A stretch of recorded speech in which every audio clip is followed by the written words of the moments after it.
en la enseñanza anterior. Señor, gracias por tu palabra. Oramos, Señor, para que a través de lo que ahora también vamos a estar estudiando, Señor, sigamos siendo guiados por medio de tu Espíritu y que nuestros corazones, Señor, se aferren cada una de estas verdades que tú, Señor, nos has traído, Señor, desde tu palabra, que tú nos das en tu palabra, para crecer, Señor, para gloria de tu nombre. Te lo pedimos en el nombre de Jesús. Amén y amén. Mis hermanos, estoy completamente de acuerdo con el pastor John Stott, que dice que no se trata de tener simplemente técnicas para poder dirigir un sermón, sino de ser moldeado por convicciones como la que escuchamos hace unos minutos, que nos impulsen a nosotros a poder trabajar arduamente en la preparación de un sermón y también en llevar a cabo esta labor de la predicación. Así que estas verdades que nosotros estamos aprendiendo en esta mañana no son un relleno, de hecho deberían ser las más valiosas, porque ahorita vamos a estar viendo herramientas que son importantes para nosotros, prepararnos hacia la exposición de la palabra del Señor, pero mucho más importante es que nuestro corazón pueda estar convencido de lo que dice la Escritura acerca de lo que implica llevar a cabo la tarea de la predicación. Así que no las tomen, hermanos, como algo a menos. Dice el pastor Sugel Michelem de que estamos viviendo tiempos antisermónicos, en donde la gente normalmente no quiere escuchar un sermón, eso le parece aburrido. Y esa presión ha llevado a muchos pastores a que caminen hacia el pragmatismo y buscar otras maneras de tener a la gente sentada contenta en las congregaciones. Así que si nosotros no valoramos, apreciamos y atesoramos cada una de estas convicciones y enseñanzas que estamos recibiendo hoy, vamos a ser sacudidos, porque si bien puede que algunos de ustedes hoy sean los directos responsables de la enseñanza en sus iglesias, o puede que se están preparando para llevar a cabo esa labor allí o en otro lugar, en algún momento esa presión antisermónica de la sociedad puede llevarnos a considerar, ¿y qué tal si yo mengo aquí en cuanto al ser fiel a este texto o a cambiar esto aquí o lo otro? Y si no tenemos entonces convicciones bíblicas que nos ayuden a estar anclados para poder alcanzar esa meta que ahorita estudiamos, hermanos, vamos a ser sacudidos muy fácilmente. Así que en esta sección lo que nosotros vamos a estar viendo son como las facetas, aquí están como las facetas, yo diría que son como los ingredientes que debe conservar y desarrollar el predicador cristiano. Y aquí voy a hacer una aclaración, voy a estar mencionando o expresando como el predicador cristiano, y sé que para algunos va a ser como que a modo general, pero no estoy hablando a modo general, estoy hablando de aquel predicador que es fiel, que es bíblico, que realmente hace lo que hace conforme a lo que Dios dice, conforme a lo que Dios espera que haga un predicador. Entonces no estoy hablando acerca del predicador cristiano a cualquiera que hoy se proclama o que predica y que dice que lo hace de manera cristiana. No sé si me estoy haciendo entender. Entonces, cada vez que yo menciono el predicador cristiano, me estoy refiriendo a aquel que lo hace conforme lo dice la palabra del Señor. Entonces vamos a estar viendo como las facetas, porque lo cierto es que la Escritura no nos da una sola descripción, sino varias imágenes en el Nuevo Testamento que nos ayudan a nosotros a poder construir quizás esos ingredientes que debe tener, o esa variedad de ingredientes que debe poseer el predicador cristiano. Entonces vamos a estar viendo dos cosas. Primero, lo que no es, o lo que el predicador cristiano no es. Vamos a estar viendo que no es un profeta, que no es un apóstol y que no es un falso profeta. También vamos a estar viendo las imágenes, como ya lo mencioné, que nos presenta el Nuevo Testamento, de lo que el predicador es y hace. Dice Sugel Michelem en el libro que si quizás algunos de ustedes ya han leído, que parte de Dios delante de Dios, dice que la naturaleza del mensaje y del llamado del predicador es lo que termina moldeando lo que hace y cómo lo hace. Y creo que eso es lo que nosotros básicamente vamos a estar viendo aquí a través de estas facetas que vamos a estar revisando. Yo quisiera, hermanos, que en esta primera parte que vamos a estar viendo lo que el predicador cristiano no es, no empieces ya a mirar hacia otro lado, hacia aquellos quizás en las iglesias donde quizás pudiste haber salido, o aquellos que quizás acusas o juzgas comúnmente, porque son falsos maestros quizás. No quiero que mires hacia allá, porque lo que estamos haciendo aquí es creando, hermanos, fuertes convicciones para nosotros poder ser fieles al Señor. Entonces, no mires hacia allá, sino que mira hacia ti, Si ya eres ese ministro usado por el Señor en tu iglesia, o si el Señor te está preparando hacia allá, entonces considéralo para que sean las cosas en las que no termines cayendo en lo que no es un predicador cristiano. Y más bien abraza entonces, hermanos, y también examina a la luz de las imágenes que vamos a estar viendo del Nuevo Testamento, lo que es y hace el predicador cristiano como administrador, su mensaje y su autoridad, como heraldo, al proclamar e invitar a su audiencia, y como testigo en humildad y en experiencia con el Señor, y como padre mostrándonos ya el afecto de la relación con su audiencia en amor y ternura. Entonces, mis hermanos, yo creo que realmente nosotros, en nuestros tiempos, la iglesia en general y los líderes de nuestras iglesias, nosotros como líderes necesitamos alcanzar, hermanos, una visión clara de lo que implica ser un predicador y de cómo éste hace su obra. Así que vamos a estar observando estas cosas que ya les mencioné, como no es un profeta, no es un apóstol y un falso, ni tampoco un falso profeta. Entonces lo primero es, el predicador cristiano no es un profeta porque no recibe una revelación directa como en el Antiguo Testamento. Aquí voy a ser un poco breve en esta primera parte. Nos dice a nosotros la palabra del Señor en ese llamado del Señor a Moisés desde la zarza ardiente. Ustedes conocen ya bastante ese pasaje. El Señor llama a Moisés y Él le va a encomendar una tarea. Esa tarea que quizás en algún momento Moisés esperó llevar a cabo de parte del Señor, pero como cometió allá un asesinato estando en Egipto, luego se ha ido y ya han pasado 40 años. Yo creo que ya Moisés se había olvidado de que él quizás iba a ser el hombre usado por Dios para sacar o libertar al pueblo de Israel de Egipto. Pero Dios lo llama desde la zarza ardiente, siendo ahora un pastor de ovejas. Y resulta que Moisés ahora no quiere llevar a cabo esa tarea. Yo creo que él entendía la magnitud de lo que Dios le estaba pidiendo que hiciera, pero Moisés rehúsa. Y como Moisés rehúsa, dice Éxodo 4, versículos 15 y 16, dice, tú le hablarás y pondrás, voy a leer desde el 14, dice, entonces se encendió la ira del Señor contra Moisés y le dijo, ¿no está allí tu hermano Aarón el levita? Yo sé que él habla bien. Además, ahora él sale a recibirte. Al verte, se alegrará en su corazón. Y tú le hablarás y pondrás las palabras en su boca. Yo estaré con tu boca y con su boca y les enseñaré lo que tienen que hacer. Además, Aarón hablará por ti al pueblo. Él te servirá como boca. Tú serás para él como Dios.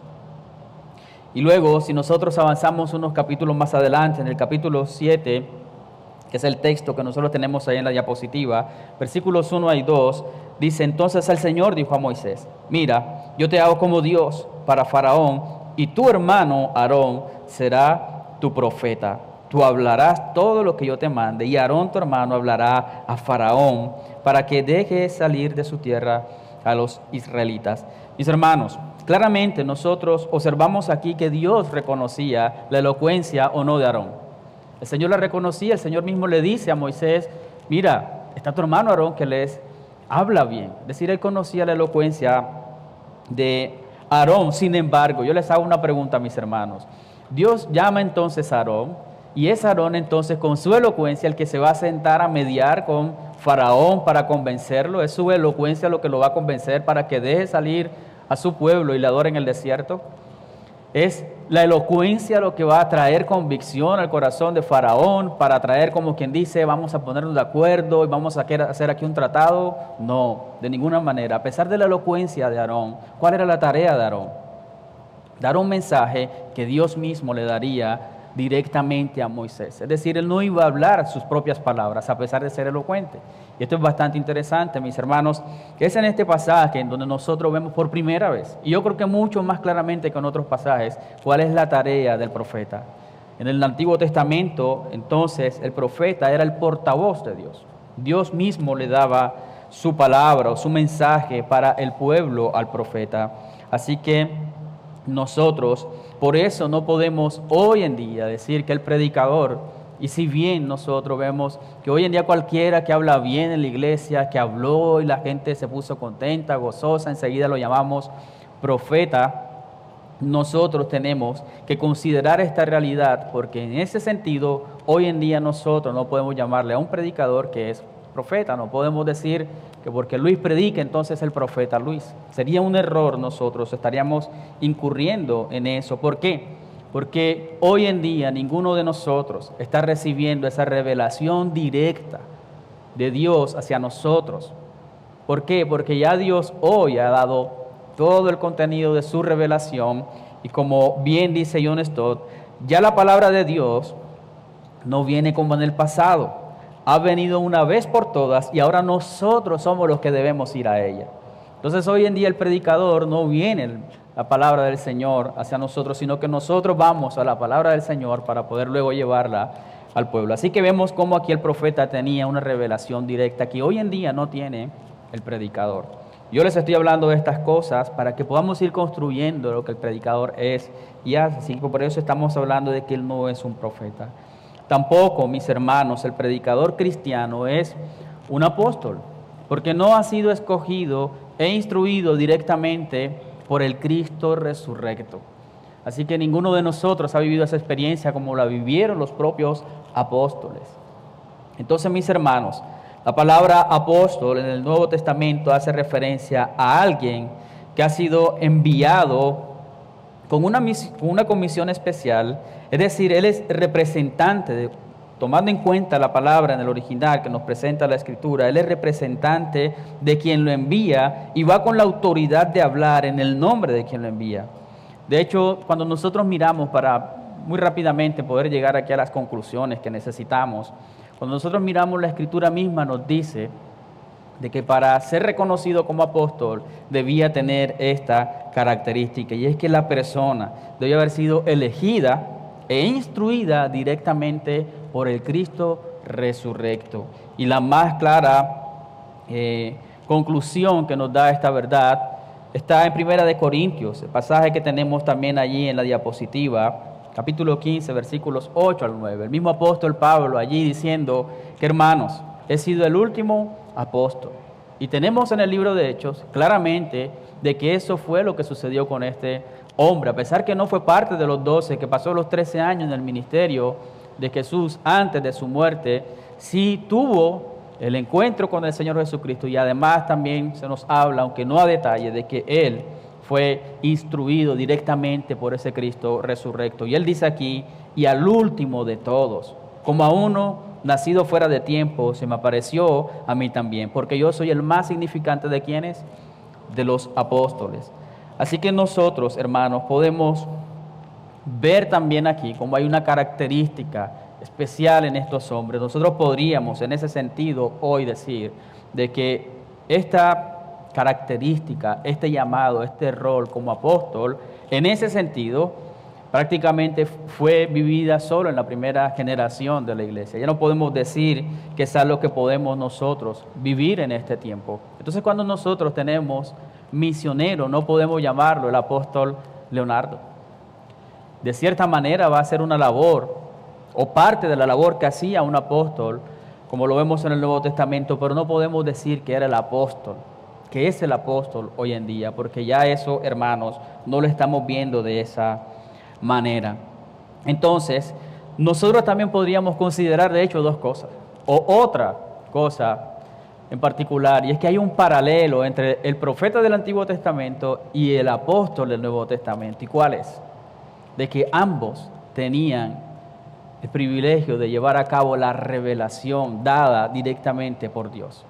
Nosotros tenemos en el libro de Hechos el relato de Lucas, pero Lucas está escribiendo las palabras de los mismos apóstoles. Es decir que así como el profeta tenía la revelación directa, así mismo era también en el caso de los apóstoles.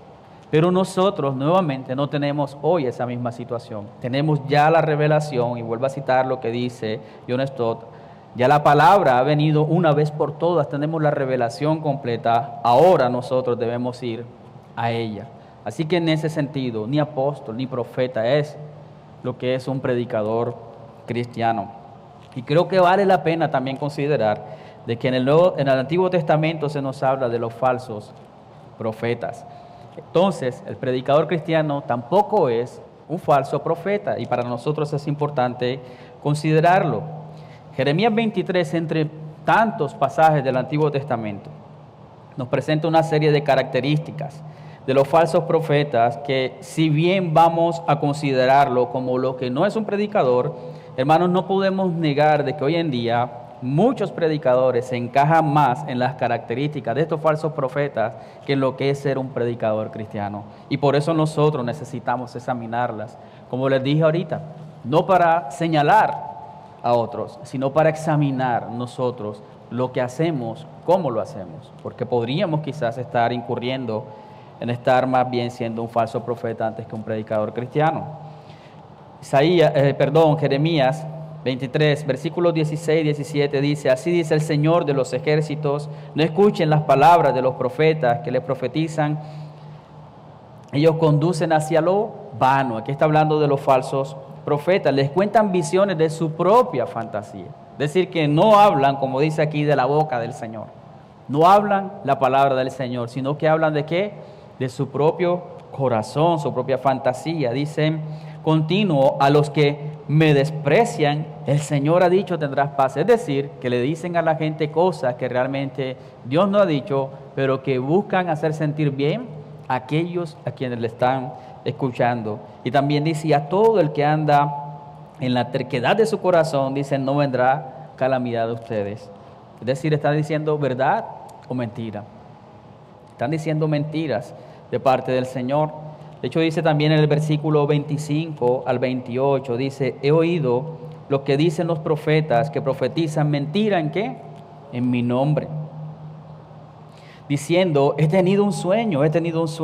Versículo 26, ¿hasta cuándo? Que hay en el corazón de los profetas que profetizan mentira, de los profetas que proclaman el engaño de qué? Nuevamente, de su corazón, que tratan de que mi pueblo se olvide de mi nombre con los sueños, que se encuentran unos a otros, tal como sus padres olvidaron mi nombre a causa de Baal. Dice el versículo 28, el profeta que tenga un sueño, que cuente su sueño, pero el que tenga mi palabra, que hable mi palabra. ¿De qué manera, hermanos? Con fidelidad. Entonces, para nosotros, esto es importante como predicadores, como quienes desean realmente llevar a cabo esta tarea, considerar, hermanos, esto que nos está diciendo aquí el profeta Jeremías. Estas ideas acerca de lo que es un falso profeta son importantes considerarlas, porque nosotros debemos evaluar si estamos fungiendo como un falso profeta o como un predicador. Si el sermón, cuando nosotros lo presentamos, estamos trayendo un texto bíblico y exponiéndolo, explicándolo a la luz de su contexto, o estamos simplemente usando el texto bíblico para decir cualquiera de las ideas que queremos traer a nuestras iglesias. Nosotros debemos considerar lo que estamos haciendo en ese sentido. Entonces, si no interpretamos la Escritura en su contexto, si no decimos lo que ella dice, sino nuestras propias palabras, estamos haciendo lo que hacía un falso profeta.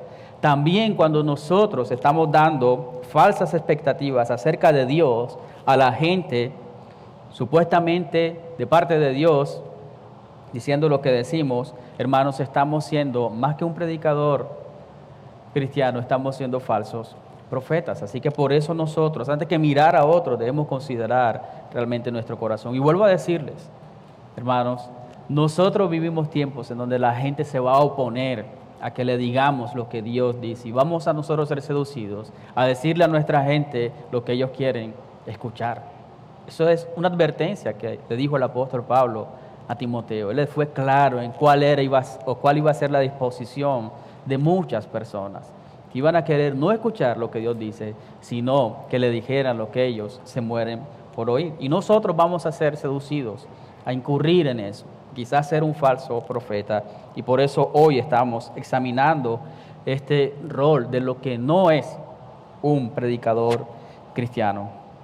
Ahora sí, entonces vamos a ver las imágenes y cuáles son esas imágenes de lo que el predicador es y hace según el Nuevo Testamento. Entonces, la primera imagen que vamos a ver es que el predicador es, o el predicador como administrador. Eso es lo que nos dice la Escritura. Y aquí vamos a ver cómo se le da el ingrediente de autoridad al predicador como tal. Miren lo que dice la palabra del Señor, 1 Corintios 4, versículos 1 y 2. Dice que todo hombre nos considere de esta manera, como servidores de Cristo y administradores de los misterios de Dios. Ahora bien, lo que se requiere además de los administradores es que cada uno sea hallado fiel. Esta es la primera carta a los Corintios, tenemos que recordar algo importante acerca de esta carta, de qué es lo que está pasando aquí. Esta iglesia ubicada en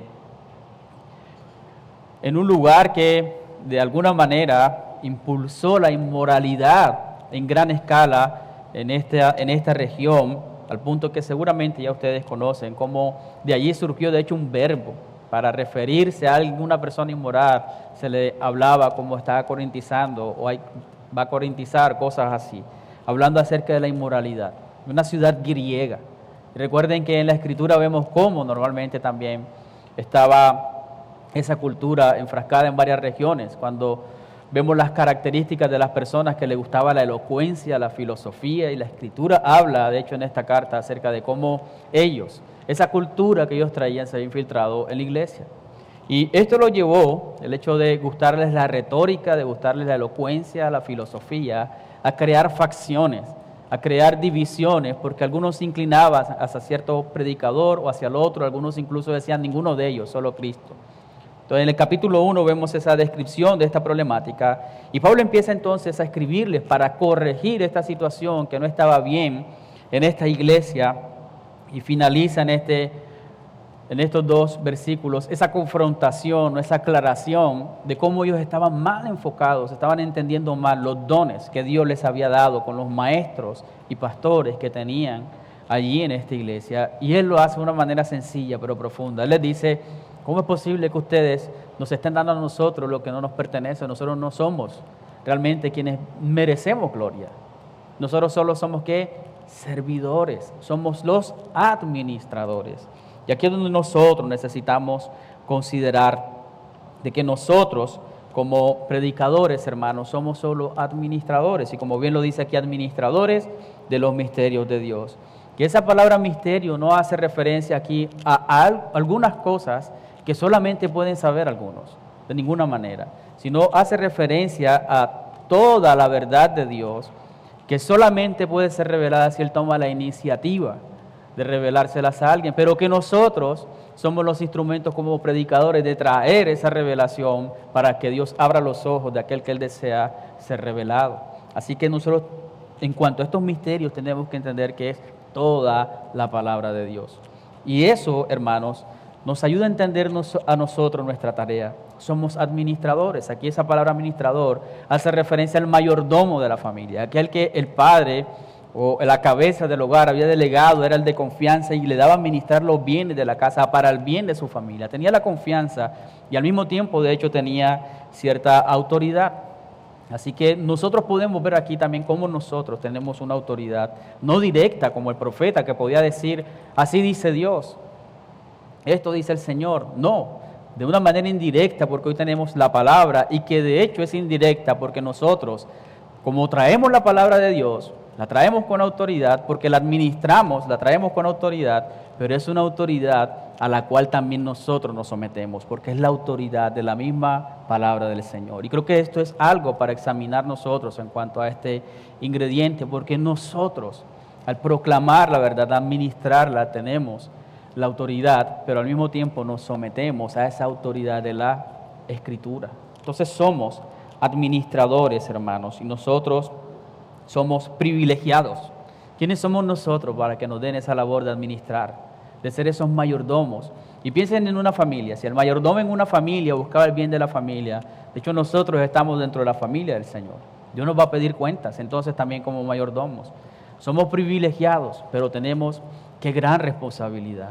Así que como hay una responsabilidad, también hay una autoridad en ese sentido, mis hermanos, que nosotros necesitamos entender. Ahora bien, esto también a nosotros nos da un ingrediente importante para considerar, y es que ese mensaje que nosotros traemos al predicar no es un mensaje propio, es un mensaje que se nos ha sido dado. Y nosotros solo somos ¿qué? Administradores. Así que nosotros no llegamos a predicar, o el predicador cristiano, por eso, teniendo en cuenta lo que hablamos del falso profeta, no llega a decir sus propias ideas. No llega a decir lo que él quiere, sino lo que el mismo Dios dice en su palabra.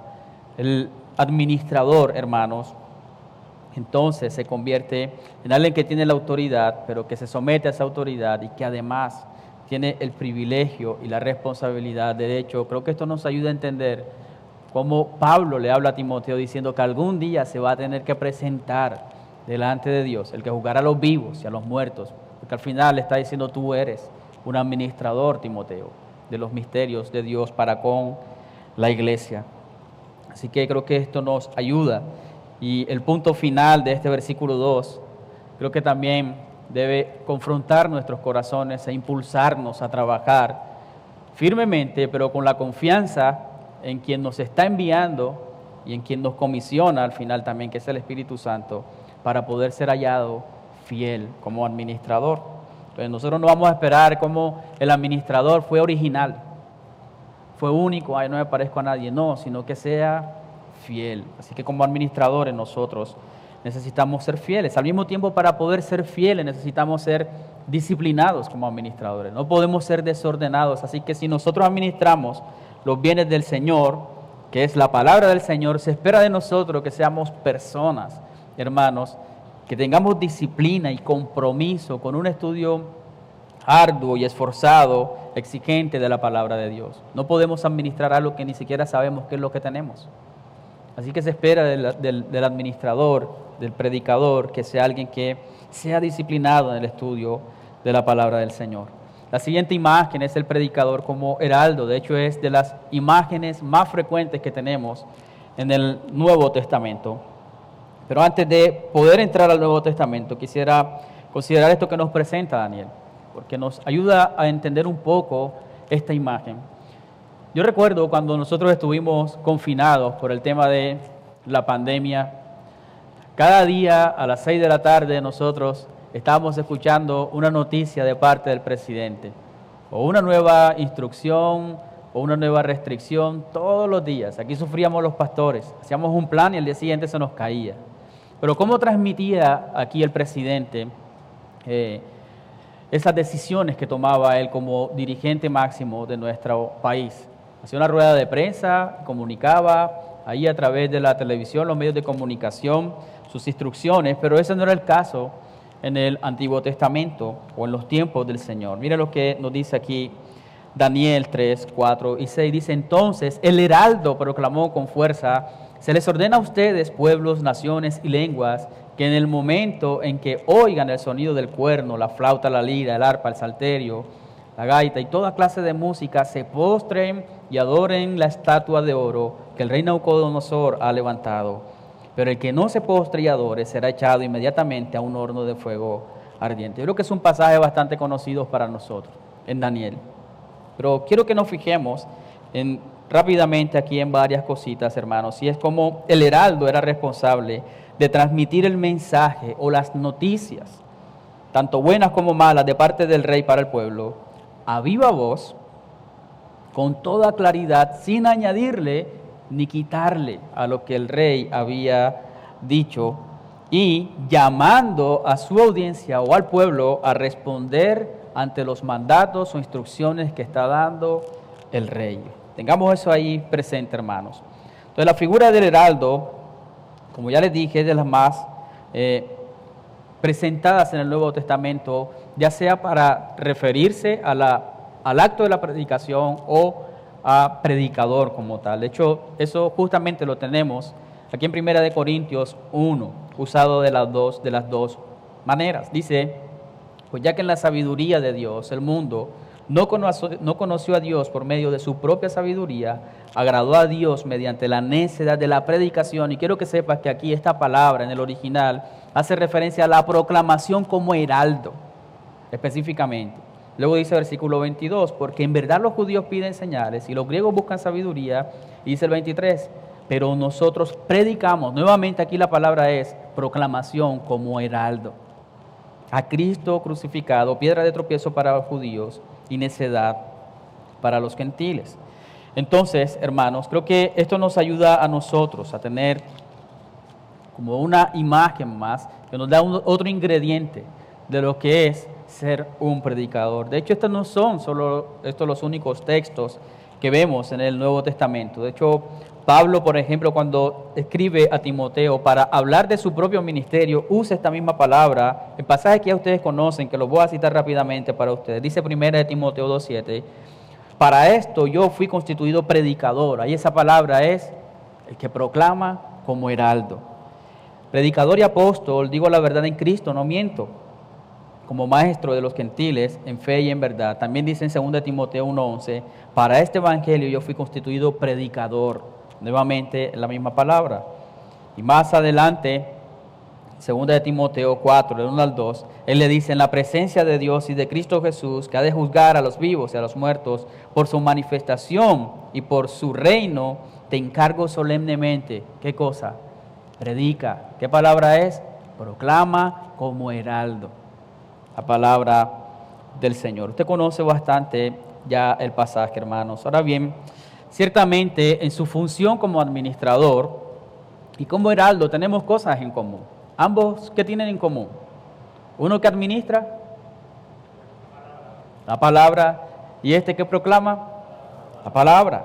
Pero nuevamente yo quiero traer lo que ahorita te mencionaba, de lo que tenemos como énfasis en el heraldo, y es que el heraldo no solamente administra y tiene allí, es como algo logístico, no, tiene algo de pasión, porque al final él tiene que presentar o proclamar a viva voz el mensaje, las noticias o los decretos del rey, en este caso el rey de reyes y señor de señores, en ese sentido. Y dicha proclamación demanda a su vez la respuesta de los oyentes ante este mensaje del rey. Entonces, fíjense cómo esto trae un ingrediente aquí importante, hermanos, porque el heraldo de Dios, es decir, el predicador cristiano, proclama el mensaje de su rey en el cual anuncia la condición de enemistad entre el hombre y Dios por causa del pecado y las buenas nuevas de paz ofrecidas por medio de la obra de Cristo en la cruz. Y no solamente lo proclama, sino que llama a su audiencia a responder en arrepentimiento, en fe, en humillación y obediencia. Así que fíjense cómo esto le da un ingrediente, hermanos, a la predicación diferente a cualquier tipo de comunicación de un tema. Nosotros podemos ir a una conferencia de cualquier tema y va a ser algo desapasionado. Si vamos a hablar del computador y una conferencia para hablar del nuevo computador Mac, no sé, simplemente se dio la información. Eso simplemente fue información para las mentes, pero no para el corazón. Pero el predicador, por eso, hermano, no puede ser desapasionado en su mensaje, porque está llamando, tiene un mensaje de ofrecimiento de paz de Dios hacia el hombre, al cual debe llamar al arrepentimiento, a la fe, a la obediencia, y por eso no puede ser desapasionado de ninguna manera, no puede ser frío. Como dice Sujel Michelin, no existe tal cosa como el predicador frío, porque si es predicador cristiano, hermano, no va a ser desapasionado. Con el solo hecho de entender qué mensaje tenemos, ¿cómo podemos ser fríos? Entonces, en ese caso, el heraldo, hermanos, tiene este ingrediente en particular. Otra imagen que nosotros tenemos es el predicador como testigo. Y aquí es importante considerar de que ya vimos como el administrador, como en el ámbito familiar, el heraldo, considerado también como en el ámbito en el ámbito de la plaza pública proclamando, y ahora tenemos al testigo que quizás puede ser como en el ámbito judicial, en el ámbito legal. Nosotros vemos en la Escritura como en la Trinidad uno testifica del otro, y vemos en los evangelios como el Espíritu, el Padre testifican, dan testimonio de que Jesús es el Mesías.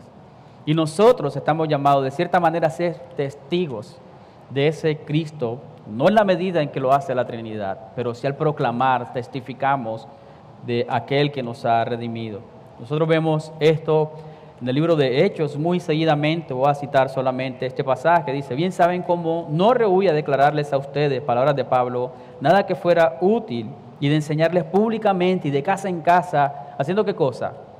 Testificando solemnemente tanto a judíos como a griegos del arrepentimiento para con Dios y de la fe en nuestro Señor Jesucristo. Entonces, hermanos, consideremos esto. Un testigo es llamado, por ejemplo, ante un estado judicial para ratificar una verdad que la defensa quiere o que el abogado está defendiendo. Nosotros estamos entonces testificando cuando predicamos acerca de Cristo una verdad. Y esto implica algo entonces interesante, de que nosotros somos testigos y no podemos ser falsos testigos. Fíjense que en la Escritura también se habla del falso testigo y lo condena, de hecho. nosotros somos testigos. Para poder ser testigos, no podemos hablar de algo que simplemente oímos.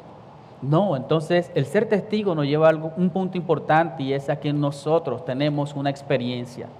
Y no estoy hablando en cuanto a experiencia aquí, a la experiencia de años en el ministerio, de años como predicador. Eso va a ser algo bueno que seguramente me va a ayudar a pulir cada vez más mi predicación. Estoy hablando de una experiencia personal con Cristo, hermanos. ¿Cómo podríamos nosotros dar testimonio de alguien del cual nosotros ni siquiera sabemos si es verdad? Y hemos escuchado noticias muchas veces del que desertó de la fe, del que abandonó la fe, del que apostató de la fe. Hermanos, ¿realmente había fe allí? ¿Realmente te estaba testificando como un testigo fiel, o era un falso testigo que, aunque decía verdades acerca de Cristo, él realmente, para él eso no era una verdad? Entonces también es un ingrediente para nosotros considerar, porque debemos ser testigos. Y además esto nos lleva a una condición de humillación. Porque al final nosotros, si testificamos bien, tenemos que reconocer que es solo por la obra del Espíritu Santo, que necesitamos la obra del Espíritu Santo en nosotros. Y creo que ese ejemplo de humillación nos lo da Juan el Bautista. Porque Juan el Bautista dice, el Evangelio de Juan 1, 6 al 8, dice: vino al mundo un hombre enviado por Dios, cuyo nombre era Juan. Este vino como testigo para testificar de la luz, a fin de que creyeran por medio de él. Él no era la luz, sino que vino a dar testimonio de la luz. Hermanos, nosotros no somos la luz. Damos testimonio de la luz, así que eso nos humilla. Entendemos que no somos nosotros, no testificamos de nosotros, testificamos de Él.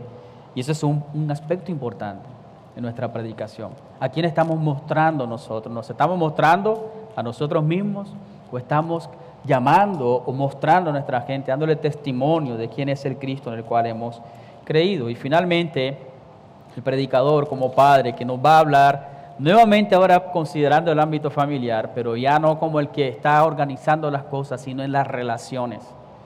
Y tal vez para algunos aquí el hecho de considerar esta palabra padre, considera entonces lo que dice Mateo en la advertencia de Cristo, diciendo que ninguno llame a padre aquí a alguien en la tierra. Quiero aclararte algo: lo que está el Señor allá es corrigiendo, porque está atacando el orgullo de los fariseos, y lo que está tratando de enseñarle allí a sus discípulos es que ninguno espiritualmente depende de un hombre, sino que depende de su Padre Celestial. Nosotros no podemos enseñarle a nuestra iglesia, a nuestra audiencia, hermanos, que dependan de nosotros espiritualmente, sino que debemos guiarlos al crecimiento y que dependan de su Padre Celestial. Pero sí, hermanos, porque vemos a Pablo hablando en distintas ocasiones, refiriéndose a personas o a iglesias como padre. Son mis hijos, yo soy su padre. Entonces Pablo está yendo en contra de lo que dijo Jesús.